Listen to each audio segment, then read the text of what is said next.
عورت نکاح نامے پر سائن کس لیے کرتی ہے؟ ذلت، دھتکار، بے عزتی، طنز سے تحقیر، محرومیوں کے لیے۔ کیا یہ سب برداشت کرنے کے لیے شادی کی جاتی ہے؟ اسی عذاب کو جھیلنے کے لیے قبول ہے کہا جاتا ہے۔ عورت ہونا آسان نہیں۔ عورتیں اپنا فیصلہ خود نہیں لے سکتی۔ عورت اپنے لیے پسند کا ماحول نہیں بنا سکتی۔ عورت خود کو بے گناہ ثابت نہیں کر سکتی سوائے اللہ پر معاملہ چھوڑنے کے۔ تم عورت کی قربانی کی بات کرتے ہو، اپنے ماں باپ کو چھوڑ کر تمہارے گھر آتی ہے۔ کیا تم چھوڑ سکتے ہو اپنا گھر؟ کیا تم چھوڑ سکتے ہو اپنا رہن سہن، اپنے طور طریقے؟ ہرگز نہیں۔ یہ تکلیف صرف ایک عورت ہی جانتی ہے۔ بہترین زندگی گزارنے کے لیے آپ کے ساتھی کا تعلیم یافتہ ہونے سے زیادہ تربیت یافتہ ہونا ضروری ہے۔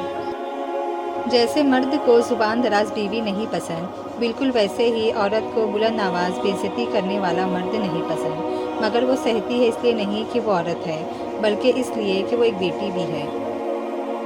دنیا میں سب سے سستا مزدور بیوی، ایسا مزدور جو زندگی بھر اس خوش فہمی میں رہتا ہے کہ وہ مالک ہے۔ قدر کرو اپنی بیویوں کی۔ ایک سوٹ پسند کرنے کے لیے ایک دکان کو تہس نہس کر دیتی ہے اور اس نے آپ کو پسند کیا۔ گھر سے باہر جاتے ہوئے بیوی کو بتا کر جانا، بیوی کی غلامی نہیں بلکہ بیوی کو فکر سے آزاد کرنا ہے۔ جب شوہر اپنی بیوی کی طرف دیکھ کر مسکرائے اور بیوی شوہر کی طرف دیکھ کر مسکرائے تو اللہ دونوں کی طرف دیکھ کر مسکراتا ہے۔ سبحان اللہ۔ رسول اللہ صلی اللہ علیہ وسلم نے فرمایا، انسان کا ایمان جتنا زیادہ کامل ہوتا ہے اتنا ہی وہ اپنی بیوی سے زیادہ محبت کا اظہار کرتا ہے۔ رسول اللہ صلی اللہ علیہ وسلم نے ارشاد فرمایا، میاں بیوی کو جدا کرنا شیطان کا سب سے زیادہ پسندیدہ فعل ہے۔ جو مرد بار بار عورت کو دھوپ میں لا کھڑا کرے وہ کبھی اس کی چھاؤں نہیں بن سکتا۔ بہت سی شادی شدہ عورتیں اپنے شوہر کے ساتھ نہیں بلکہ اپنے بچوں کے باپ کے ساتھ رہ رہی ہوتی ہے۔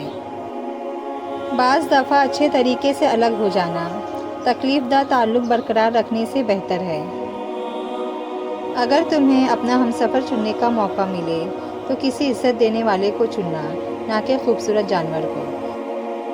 عورت کمزور ہوتی ہے، وہ مرد کا مقابلہ نہیں کر سکتی، اس لیے عورت کی زبان چلتی ہے تو مرد کا ہاتھ چلتا ہے، جو کمزرفی کے علاوہ کچھ نہیں، جس کا اثر بچوں پہ پڑتا ہے۔